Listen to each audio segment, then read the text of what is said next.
Good morning and welcome back to Brandy Lloyd Personal Training and Holistic Health Solutions.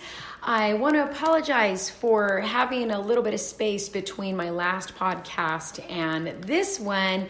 I have been diving so deep into some very specific education that I just frankly haven't had the time to sit down and do my podcasting, but I am back and I realize where we just left off in the last podcast, if you're listening to them in order, is the state of how we got here as a culture as far as our nutrition, our basic food evolution. And I want to move forward with that. I was talking with one of my sons and he's like, this is all such amazing information.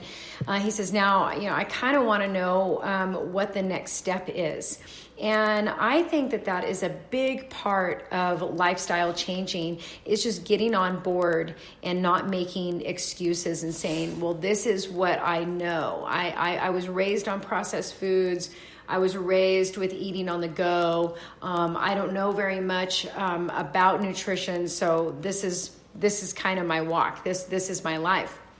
If you would like better health, optimal health, if you would like your hormones to be balanced and regulated, if you would like to get rid of some of your food allergies or all of your food allergies or off prescription medications, if you'd like to sleep through the night without having to get up and go to the bathroom 3 times, or you want your libido back or your headaches gone, if you want more energy or skin that isn't so dry, whatever it is that you're dealing with, tooth decay, upset stomach, acid reflux, chronic pain, fatigue, whatever it is, if you would like to turn that around, you're going to have to make some lifestyle changes. And I believe that there's more of a buy-in, that there's a buy-in marketing wise would be, or behavioral change wise would be, you're more invested when you have an education, which is the reason why I do these free podcasts. My clients have the opportunity to hear and grow and learn this information as it pertains to them during the course of our training. But this is an excellent opportunity for you to just, on the podcast, just get some free information that you can maybe apply in your everyday life. And that reminds me that I should say that this is not medical advice. And before making any major changes, especially if I'm talking about supplements, that you need to make sure that you have your doctor on board with you and that you get their approval before making any changes. So an example of that would be somebody that would like to not take their acid reflux medication anymore. That is a prescription. There are definite amazing protocols that we can do to help heal your gut. And that's a whole other conversation that I'd like to have maybe a little bit today on here, but we'll see how it goes. But before you just stop taking your Prilosec or whatever you're taking, and make sure that you work with your doctor on that, because your body has become dependent on it and you just don't want to put yourself in a worse situation. So there's a smoother way to do it. So we've already talked about quality foods. Organic foods means that the soil won't have pesticides or fertilizers on it that are unsafe for us. We want to make sure that the handling of our food is good. The growing of our animal products and animals themselves that we consume, that they are done in a sustainable way for our earth, as well as the food that the animals are eating does affect us because we are eating those animals, that the chain is both sustainable for our earth and healthy for us as it passes from them to us. And of course, making sure you have the quality filtered water and that you're doing a lot of your food preparation yourself and after you've made these choices. So let's talk a little bit about the digestive system specifically. The digestive system is where 60 or 80% of our immune cells are located in our small intestine. That is also 80% of our vitamins, minerals, nutrients, basic nutrients are ingested or absorbed into our body in the small intestine. My clients are fascinated with the science of how their body works, and I just love that, because when you understand how something works, it kind of puts you in the driver's seat to make decisions on how to take care of it. Like knowing how to, I don't change the oil in my car, but I at least know where it is, and I know how to check it, and I know what oil does for my car. Same with my tires, right? And just little things, the water in my car or whatever. I don't have to be a mechanic. You don't have to be a nutritional therapist, or you don't have to be a doctor to get just a basic understanding of how your body works. And when you know how your body works a little bit better, you're not only going to be better able to choose better foods, but when things go wrong, you're going to be able to kind of maybe put your thumb on it yourself. Before you need to seek a professional's advice, which I'm all about autonomy. That's why I educate my clients, because I tell them, I go, I love you, I love working with you, but I don't want to be training you when I'm 98 years old or coaching you when I'm 98. I want you to take this information and move forward and share it with other people. So let's talk a little bit about proper digestive function. Now, you are only as healthy as your cells. Your cells take in the molecules that they get from all the nutrients that you consume, and every single cell on your body and the health of all of those cells are determined by the food you eat. We'll call that the terrain, and the environment that you live in. And so living in the city or living in the mountains or whatever, this all contributes to our cellular health, and we are only as healthy as our cells are. And one of the things I ask my clients often is, where do you think your digestion starts? And it's kind of a trick question, really, because we all think about digestion starting in our tummies, and people's hands go right to their tummies, like that's where the food goes. But the digestion actually starts north. It starts in your brain. So when I grew up, my grams made amazing macaroni salad. Just amazing macaroni salad, and I ate tons of it growing up. And to this day, she passed away in 2008, and if I think hard on that macaroni salad, I will start salivating. So that kind of tells you something. Our digestion system begins in our brain. The sight of food, the smell of food, even the memory of food starts to cue those salivary glands, and we get that, I can already taste it, kind of feel in our mouth. And I have several clients that have walked in my door that have been on prescription medications that actually interfere with their salivary gland production.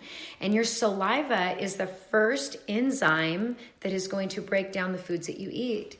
And enzymes basically are like little digestive aids. They just help processes. They help speed up a process, right? So they're starting the breakdown of your foods, especially carbohydrates. Yes, carbohydrate breakdown starts in your mouth. So the brain, now we're in your mouth, and your mouth is like the gateway to your digestive system. So the mechanical chewing is happening, as well as the chemical breakdown of the food begins right there in your mouth. So confession. I don't know where this came from. I suspect because I've been an athlete for most of my life. Athletes tend to kind of eat on the go, don't have a lot of time, or you're ravenous after you've done something very athletic or whatever. But I tend to be a very fast eater and not a good chewer.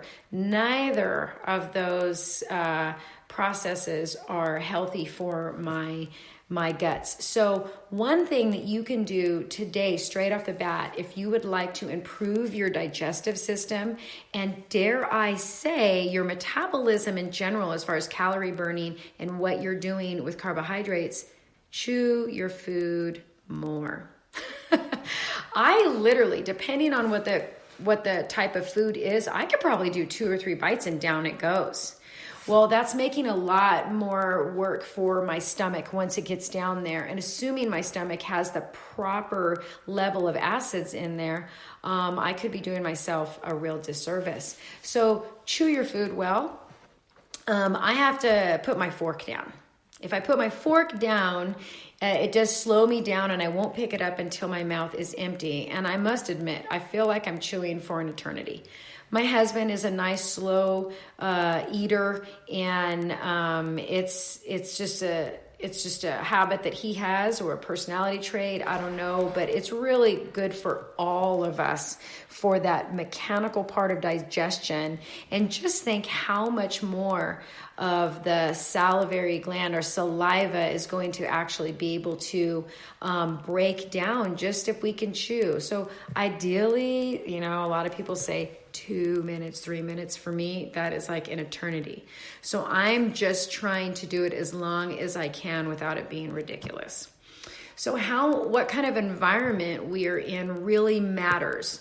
If I am in my car, eating, this process is a whole lot different than if I'm sitting quietly at a table or outside. I'm really working on not doing multiple tasks while I'm eating. I will typically be reading or listening to a podcast or studying or whatever. Sometimes I'm actually even doing chores. I'll put my plate in a central location in my house, and I'll just swing by and take a bite.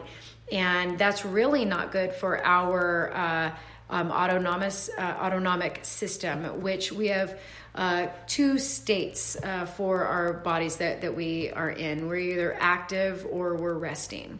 And believe it or not, your digestive system, a lot of people feel that is an active system, that it's working.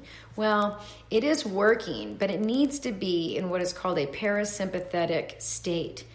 It means you need to be resting. So if you have the habit of saying grace or being grateful right before you eat, even if it is for 15 to 30 seconds, studies actually show that your body can transfer from a sympathetic or work or stress state and move into that parasympathetic state or rest state right before eating. Your digestive enzymes and your gastric acids will best be excreted and helpful for the digestive process if you are in a parasympathetic state. So it makes me think of our European friends, how they don't take a 30-minute lunch and try and run errands during their lunch hour. Oftentimes in Europe, unless you have a fairly high-pressure job, their lunchtime is an hour to 2 hours, or same with dinner. It's a very leisure experience. So what are we doing? We are thinking about the food that we're going to be eating, which is helpful if you're preparing your own food. There's naturally that time frame or time lag that lets your digestive system prepare for the food. If you're just going through a drive-through, it's not quite the same, or at a restaurant, it's coming fairly fast. And in most cases, drive-through restaurants, from the time that you order, they want that food in a bag on your lap in 5 minutes. And they track that. And so we're already moving into purchasing the highest quality food that we can, and that we're also looking at getting back into our own kitchens and preparing that food the best we can, and bringing our lunches saves money, and we have better quality, but also remembering that we need to set aside that time for gratitude, and that we need a little bit of space with the preparation, and to be in a restful or relaxing environment if we would like the rest of our digestive system to be working properly. So we've chewed our food. We've chewed it for a longer than comfortable time if you're talking to me, and we're eventually going to swallow that food. Once we've chewed it up, this is going to get pretty sciencey, but you can impress your children with your knowledge. It changes from being food to what we call a bolus. bolus. And the bolus goes down our esophagus and it passes into the stomach.